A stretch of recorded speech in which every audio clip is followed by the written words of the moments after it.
I knew it was over the moment I saw the employee spotlight email land in my inbox, bright and shiny, with confetti graphics and a pull quote from Jared, the new senior product evangelist or whatever title they'd invented for him. It's an honor to be leading innovation, it said. Underneath, a photo of Jared giving a thumbs up in front of my prototype, my whiteboard sketches blurred just enough to avoid legal liability, and my Gotham ergonomic, the one I ordered myself and paid for out of pocket because the company wasn't approving new furniture requests this quarter. Jared, fresh out of some incubator startup that collapsed in under a year. Jared, who once asked if our code was vegan friendly. Jared, who just 3 weeks prior asked me to explain what an API actually did in front of the entire dev team, and now he was leading innovation. Cute. So I sat there in the break room, coffee going cold, blinking at my phone while everyone else oohed and awed over the announcement like it was the second coming of Steve Jobs. No one said my name, not even a nod. It was like I'd been scrubbed out of the narrative by some overcaffeinated PR intern with a delete key and a grudge. That morning, I'd already pushed 3 patches to prod, rewritten 2 security modules, and filed a proposal for something I knew damn well would save the company $300K annually. But sure, let's give Jared the kudos. He's got a TikTok following. Must be worth more than 5 years of keeping this ship from capsizing. If you're here, by the way, listening, maybe reliving some version of this hell from your own life, do me a favor, tap that like button and hit subscribe. I know, every channel begs for it, but seriously, 95% of you ghosts never subscribe, and it makes our whole team feel like we're screaming into a void lined with unpaid overtime. It really does help us keep dropping these stories, especially the ones they don't want told. Back to Jared. He arrived like most overconfident hires do, late to meetings, early to self-promotion, allergic to source control. Within 2 days of onboarding, he'd locked himself out of Git twice and scheduled a brainstorming jam sesh with a pastel PowerPoint template labeled Blue Sky Visioneering. I showed up, so did marketing. Jared did not. Then came the meetings. The first time they introduced him to the board, I was told to hang back and observe. Carol, the director, said with that oily, condescending smile he reserves for women over 35 who dare speak with confidence. Just want to see how Jared gels with the big picture stuff. You're more of a detail operator, right? Detail operator. The woman who literally built the prototype they're now raising funds on. The woman who rewrote the entire backend architecture during lockdown, while the rest of the team took mental health weeks and sent Slack updates from hot tubs. But sure, let Jared gel. I said nothing, just nodded, took notes. And later that night, I pulled down an old binder from the top shelf of my home office, the one with the faded duct tape spine and 3 yellowing dividers. Inside, early wireframes, timestamp commits, email printouts, all from the months before we officially incorporated, all under my name. I flipped to the first divider. Tucked behind a USB drive was a post-it I barely remembered writing. It said in smudged pen, just in case. I smiled. Not because I was angry, though I was, because I'd seen this play out before. I'd worked too long in this industry not to recognize the arc. Woman builds, man gets title. Woman supports, man gets press. Woman questions, woman becomes difficult. I was already on step 3. HR had asked me just last week if I'd consider a peer coaching seminar to improve team dynamics. Translation: stop making Jared look bad. So I leaned in, started saying less, watching more. I let Jared bungle the sprint planning meetings. Let him misquote our roadmap to investors. Let him send out a build with the test API key still in it, all while documenting everything. Timestamps, Git logs, Slack threads. I created a personal vault on a separate drive, not out of spite, out of muscle memory. Because the longer you stay in the game, the more you learn, it's not the loudest person in the room who wins. It's the one who brings receipts, and mine. It'd been baking for years. The first cut came disguised as a calendar update. Leadership Sync Core Product Alignment. The kind of meeting I used to lead. Now, I wasn't even invited. No email, no Slack ping. Just a flicker on Jared's screen as I passed his desk, the title visible between bites of his third protein bar of the morning. He caught me glancing and grinned like a Labrador who'd just found a stick. "Oh yeah," he said, wiping crumbs off his chin, "you're not on this one. It's just like high-level vision stuff." "Right," I replied, not breaking stride. Wouldn't want to contaminate the vision with facts. He didn't get it. Of course he didn't. Then came the reassignments. Suddenly, I wasn't handling client-side architecture or roadmap strategy. I was tasked with formatting sprint retrospectives and triple-checking Jira tickets. "We just need someone with your thoroughness," the director said, as if he was handing me a medal instead of a mop. "And let's face it, Carol, no one organizes postmortems like you." Postmortems, that was rich, because while they were busy killing my career in slow motion, I was preparing theirs for burial. Still, I played along, nodded, smiled, went home and created a private repo. I started logging everything. Every deleted comment in Confluence, every minor tweak Jared made to my specs before pasting them into his decks. I even began saving audio notes to myself, timestamp summaries of decisions I wasn't allowed to make anymore, but was still cleaning up afterward. HR got involved soon after. A vague email requesting a quick sync turned into a 30-minute gaslight opera featuring words like optics, feedback culture, and perceived intensity. Apparently, someone on the team felt I came off as abrasive in a Slack thread about data integrity. The irony. The thread in question had been me correcting Jared when he suggested we could just fudge the conversion metrics until launch. I'm not saying you meant to be sharp, HR said, tilting her head like a middle school guidance counselor. But in a startup environment, tone really matters. I wanted to ask if tone mattered more than accuracy. If male colleagues were ever asked to soften their tone when pointing out that, say, the revenue model was missing 3 zeros. But I knew the answer. So instead, I said I'd reflect on the feedback and engage in more active listening. Then I walked straight to my desk and added a new folder to the vault, HR Comms. By the end of the week, Jared had uploaded a pitch deck to the shared drive titled Q4 Vision. I opened it out of curiosity. Slide 1 was my design. Slide 2, my exact chart. Slide 3, my words, lifted straight from a strategy doc I'd written 2 months prior. No edits, not even a font change. I stared at it for a full minute, wondering if it was even worth confronting him. Then I realized it wasn't theft, not in his mind, it was collaboration. I was just supporting the narrative. That's what they called it in meetings now. Everyone contributes. No one claims, except of course when investors show up. Then it's all Jared's baby, so I made my own slides, not for them, for me.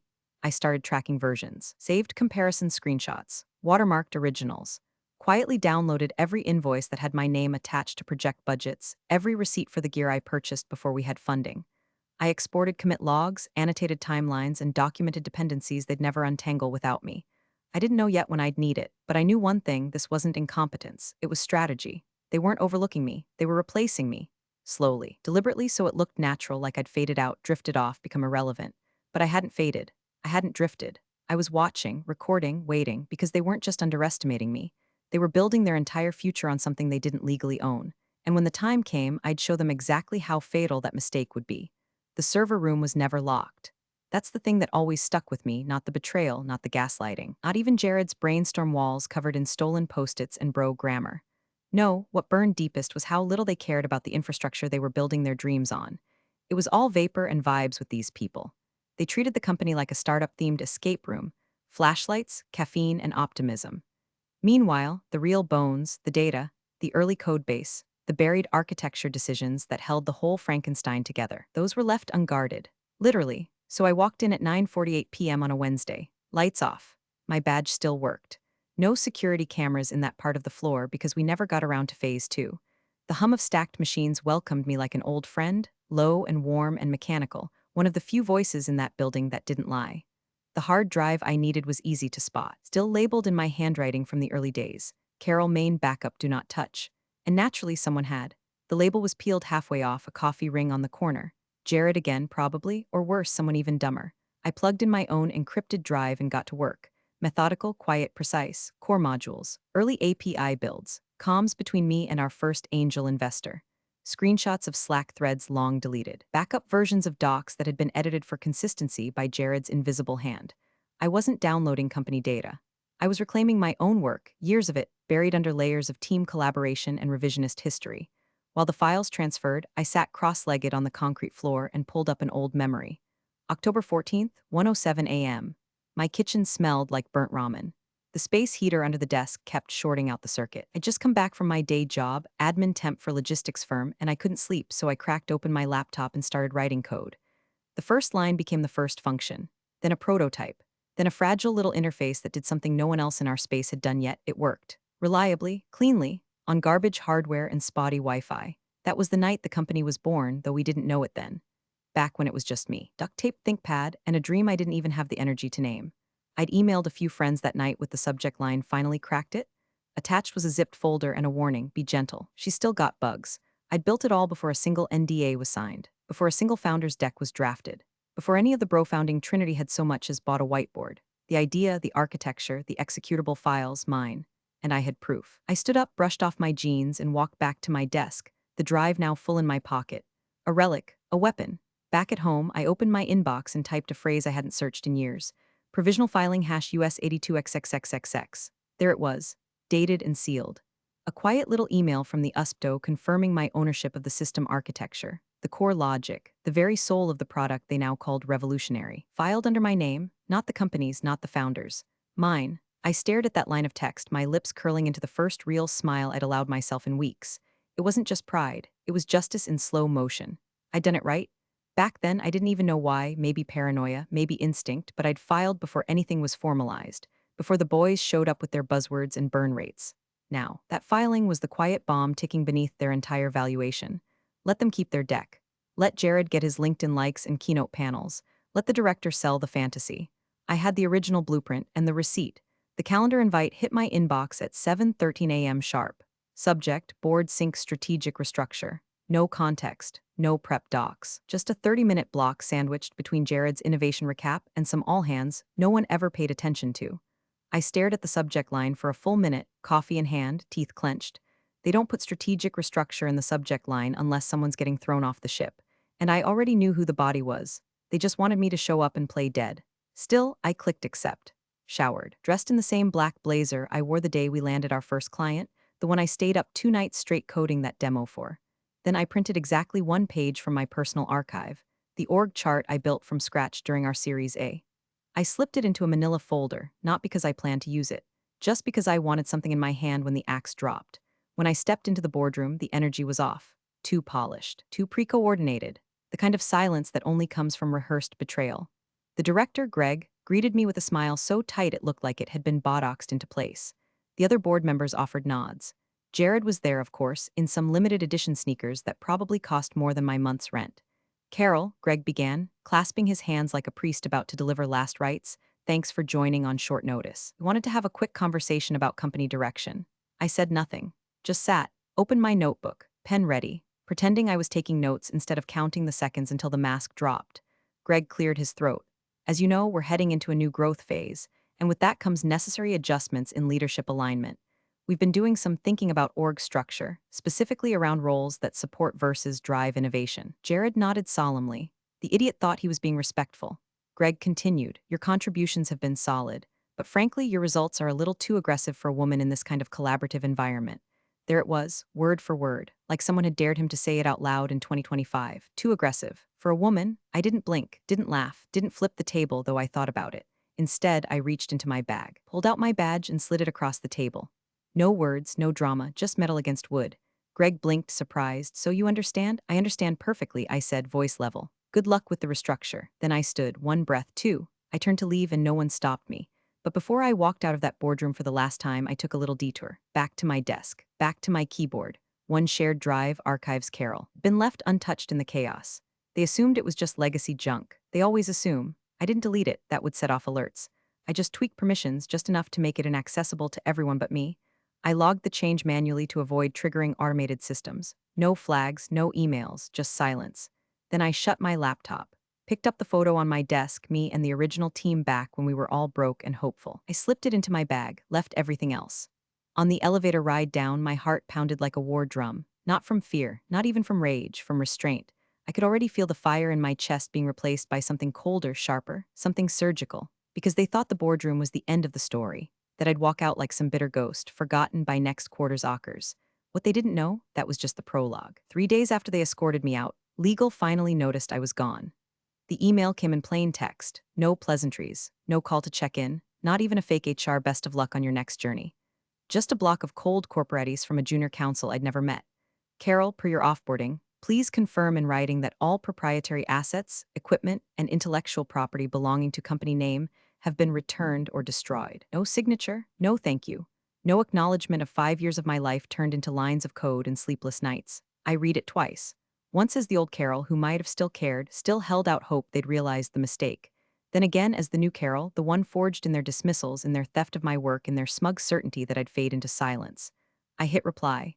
Assets not owned by you have not been returned. That was it. No attachments. No explanations. Just enough to make someone in legal sweat through their button-up if they actually read it. But they didn't reply. Not that day, not the next. Silence, like they were hoping I'd go away if they just stopped making eye contact. Classic corporate tactic. Pretend ambiguity is consent, so I leaned into the ambiguity. I let the silence spread like a stain. Meanwhile, I got to work. I pulled up the LinkedIn page for our lead investor, Marcus Lee, partner at Alderstone Capital, known for his data-driven diligence and quiet interest in IP ownership. Translation: the kind of man who will shake your hand and gut your valuation in the same hour if your paperwork stinks. We'd spoken once, years ago, during our seed round.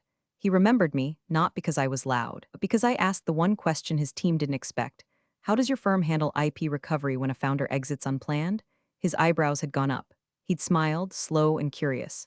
You speak like someone who's seen things fall apart. I had. And I remembered the look in his eyes when I asked it, so I sent him a message. Subject, clarification, request IP attribution short, professional. Just enough to raise an eyebrow without triggering a defensive forward to legal. Hi Marcus, hope this finds you well. There's a minor ambiguity in the company's IP documentation regarding foundational contributions. Before your team finalizes the Q4 investment package, I'd like to provide clarification. Happy to do a quick sync if helpful. I knew the moment I sent it, he'd bite. These guys don't like surprises, especially not the kind that carry filing numbers and footnotes. Within 3 hours, his assistant replied, Marcus has 15 minutes free Friday at 2:45 p.m. Will that work? Oh, it would work just fine. The next day, I sat on my porch with a fresh copy of the patent filing in my lap, watching the leaves shift in the wind like they were plotting something. My inbox pinged again, press release draft, leaked early. Company name set to close $40M Series B, flagship product launch slated for Q1.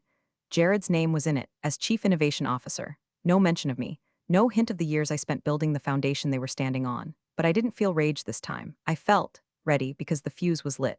The dominoes were lined up, and Marcus Lee, he wasn't just going to hear my side. He was going to see the folder, the filings, the contracts, and the moment he did, the boardroom I'd been forced to exit was going to burn from the inside out. Not with fire, with footnotes. They wanted to play executive roulette. But they forgot one rule: never spin the chamber when the bullet has a name. The launch video dropped on a Tuesday. Polished, pretentious, perfectly staged. A slow drone shot of the office exterior, complete with that faux industrial steel staircase no one used except interns on their first day. Cut to Jared, sitting on the edge of a desk he absolutely never worked at, talking about reshaping the future of integrated platforms with a voice that sounded like he'd taken 2 Ambien and a podcasting course. I watched from the quiet of my apartment, coffee in hand, bathrobe still on, as my life's work got turned into a marketing asset. The demo screen they flashed at the 114 mark, that was my interface, my layout. The button spacing, the color theory, the keyboard shortcuts, down to the microsecond delay between hover states. Every line, every decision, every sleepless night, all of it, still there, still mine. They hadn't even changed the loading animation. They just slapped their new logo on top and called it version 1.0. Like I hadn't already versioned it a dozen times on my own machine back when the company was just an idea in my living room and the team was me and a space heater. I let the video run in the background while I opened the PDF on my second monitor. Title: Licensing Agreement, Intellectual Property Rights, Independent Contractor Entity, Client. Company name, Licensor, CL. Systems, LLC, filing date, 2 weeks prior, status, executed. Terms, usage of software contingent upon written agreement from licensor. License, revocable. No sublicensing without express permission. Term, 1 year, renewable. The signature on the final page was mine, and so was the LLC. I'd filed it through a virtual lawyer service at 3 a.m., 3 days after walking out of the boardroom. Registered the name, tied it to the provisional patent, set up the account, backdated every proof of authorship, timestamped every version of the prototype to show lineage that predated the company itself. It wasn't spite, it was precision. You see, they never asked who actually owned the tech, they just assumed. They thought incorporation made everything inside theirs. They forgot the difference between build and own, between collaborate and create, between employee and inventor. So I made it legal, quietly, surgically, without fanfare. The code was mine, the architecture mine. The functionality that made their new product worth $40 million in investor whispers, mine. And now on paper, they didn't have the right to use any of it. Not unless they came back to me and asked for it. Nicely. Legally.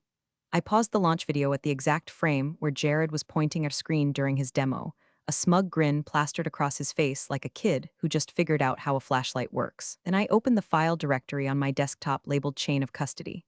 Inside were the notarized design docs, the email confirmations, the code diffs, and the cross-reference timestamps. Everything lined up, every breadcrumb in place. The same afternoon, Tech Pulse published a headline, company name set to close $40M Series B following flagship launch, quoting anonymous sources. Historic growth, built from the ground up. Trailblazing team. They forgot to mention the team fired the one person who actually built anything. I didn't comment, didn't post, didn't retweet. Instead, I booked a second meeting with Marcus Lee's assistant.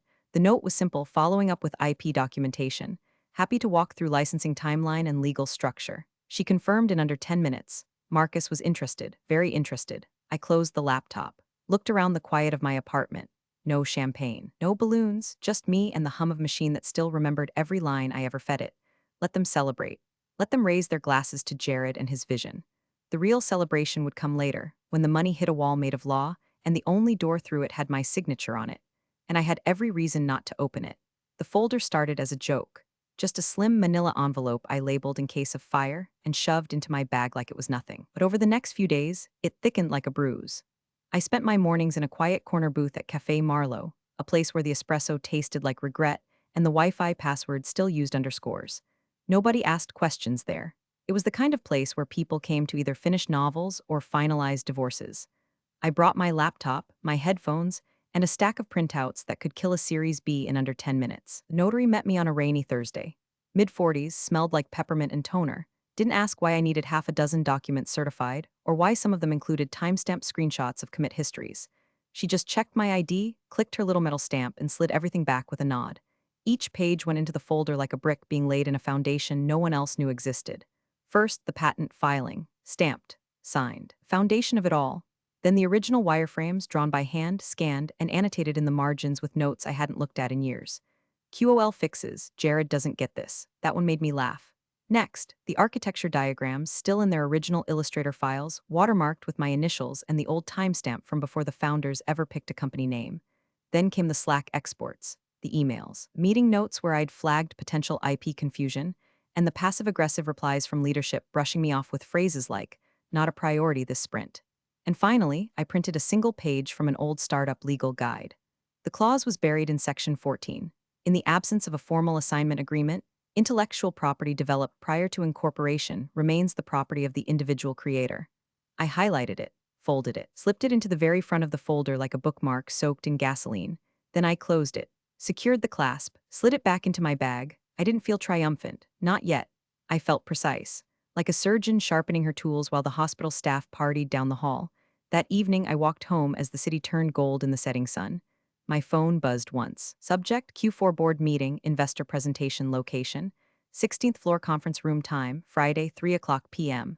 Organizer, Marcus Lee's assistant. No explanation, no CCs, no agenda attached. They didn't invite me, of course. I wasn't supposed to be in the room. That calendar event was a leak, quiet, deliberate. A hint. They were going to show off the product. Try to seal the $40 million deal. Use my work, my code. I diagrams my architecture as props in a theater of deception. And Marcus? He'd seen just enough to know something didn't smell right. He wanted me to walk in, not to talk, to detonate. The elevator ride to the 16th floor was silent, save for the soft hum of overhead lights and the low static buzz of my own pulse. I could feel the weight of the folder pressing against my palm like a living thing. Not fear, not even anger anymore. Just gravity. Kind that settles in your bones when you know, without question, that you're holding the end of someone else's fantasy. I wore black slacks, a gray blouse, and a coat that didn't beg for attention.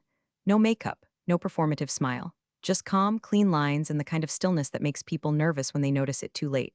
The doors opened. Nobody looked up. The receptionist, new and fresh out of undergrad, didn't even blink as I walked by.